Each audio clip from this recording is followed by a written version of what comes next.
Pessoal, finalmente a sabatina do André Mendonça aconteceu. O nosso querido Davi Alcolumbre, ele estava como se fosse uma espécie de um tranca-pauta, de um tranca-sabatina, e ele fez de tudo para que o então, agora, ministro do Supremo Tribunal Federal, André Mendonça, ele não conseguisse um espaço na agenda da CCJ do Senado para que o até então advogado-geral da União, da AGU, ele pudesse finalmente sonhar, ele pudesse imaginar que ele agora faz parte do time dos 11 do STF. O Davi, ele dificultou demais. Ele fez tudo o que ele podia para que o centrão do Senado pudesse, então, indicar um ministro que eles entendem que era satisfatório.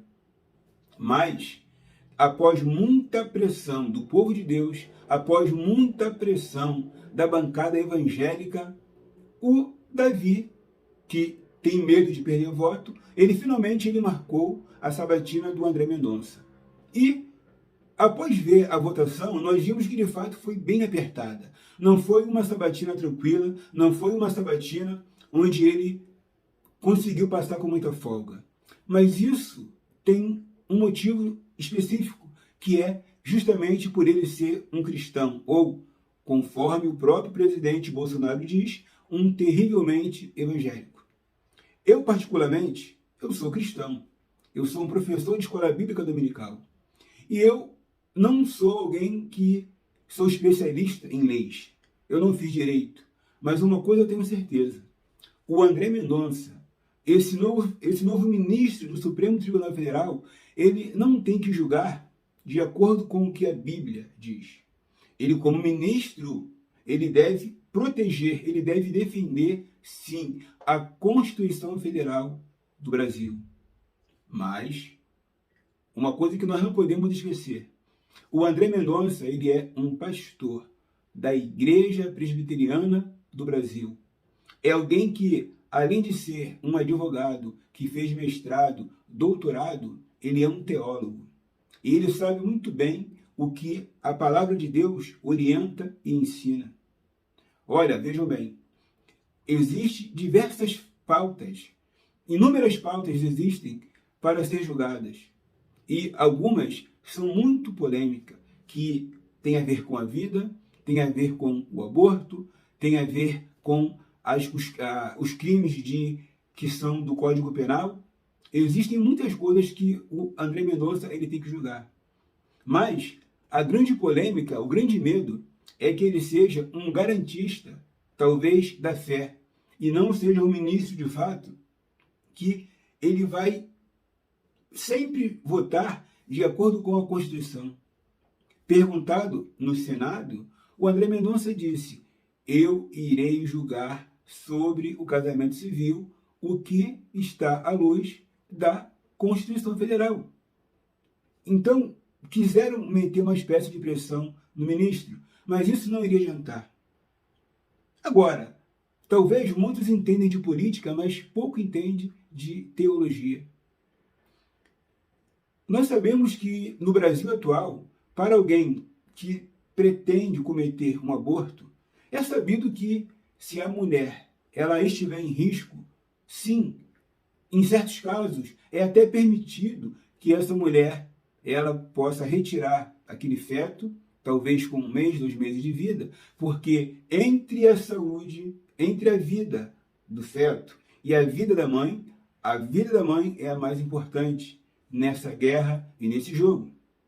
Agora, o André Mendonça, ele, na hora de decidir o que a Constituição não tem uma definição tão ampla, e o que a Bíblia diz, eu tenho certeza que como um teólogo, como um pastor da igreja séria, da igreja presbiteriana, ele não vai decepcionar. Se tem alguém que seja católico, alguém que apenas só gosta de política, alguém que acha que o André Mendonça não é tão terrivelmente evangélico assim, eu quero te falar uma coisa. Ele, como um servo de Deus, entre ser cancelado pela opinião pública, entre ser cancelado pelos perseguidores que existem ali no Senado Federal, entre ser cancelado pelas agências de checagem, o André Mendonça, ele vai preferir ser cancelado por todos esses.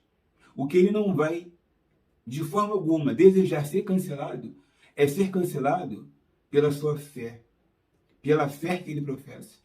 Ele é um pastor, ele é um pregador também da palavra, é um jurista, é um doutorado no direito, ele tem mestrado no direito, mas ele, muito mais do que esse título terreno, o peso maior sempre será o peso como teólogo. Se a Constituição ela não deixar bem claro o que o André Mendonça, ou como o André Mendonça deve decidir, o André Mendonça ele vai ter um pensamento bíblico e cristão. Casamento de pessoas do mesmo sexo. Ele já disse, se duas pessoas do mesmo sexo, em uma união civil, eles desejam compartilhar a sua herança, os seus bens, que compartilhem. Agora, o matrimônio, casar sobre a bênção de um padre, de um bispo, de um pastor, a Constituição não afirma nada sobre isso. Então está aberto. E é nessa hora que o André Mendonça, ele não vai decepcionar.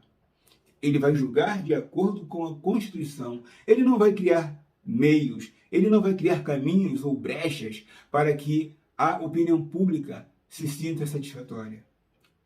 Ele vai julgar de acordo com a sua maior formação, que não é a no direito, e sim a como um teólogo da palavra de Deus. Eu conheço muito bem a igreja presbiteriana. É uma igreja séria. Você imagina ele ser banido da ordem dos pastores da igreja presbiteriana, porque ele votou para que no Brasil, a partir de uma certa data, pode acontecer o matrimônio com pessoas do mesmo sexo. Isso não vai acontecer. Imagine o André Mendonça sendo banido da ordem dos pastores da igreja presbiteriana, porque ele foi a favor do aborto em qualquer circunstância, em qualquer situação. Isso não vai acontecer. O André Mendonça, assim como eu, ele tem a lei de Cristo como carta principal, como regra de fé e prática para decidir as questões que serão votadas no Supremo Tribunal Federal. Por isso, se você tem dito ou tem pensado, o André Mendonça ele não é tão terrivelmente evangélico, o André Mendonça tem foto com Toffoli, o André Mendonça ele fez menção sobre alguns ministros do STF. Querido, tudo que ele fez, que ele falou, que ele pensou, foi antes de ser aprovado. Agora, uma vez aprovado, é hora dele julgar, firmado com base na Constituição, e aquilo que não tem margem na Constituição, aquilo que é aberto, certamente ele vai ter como norte, como regra, a palavra de Deus.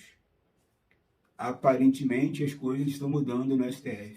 Queiramos Deus que o novo ministro, André Mendonça, ele possa fazer um excelente trabalho e que, com o passar do tempo, nós possamos ver que as decisões esdrúxulas, as decisões pífias que alguns ministros têm praticado, indo contra a Constituição, finalmente elas possam ser decisões que estejam em acordo com a vontade de 57 milhões ou até mais de pessoas que votaram no governo de plantão.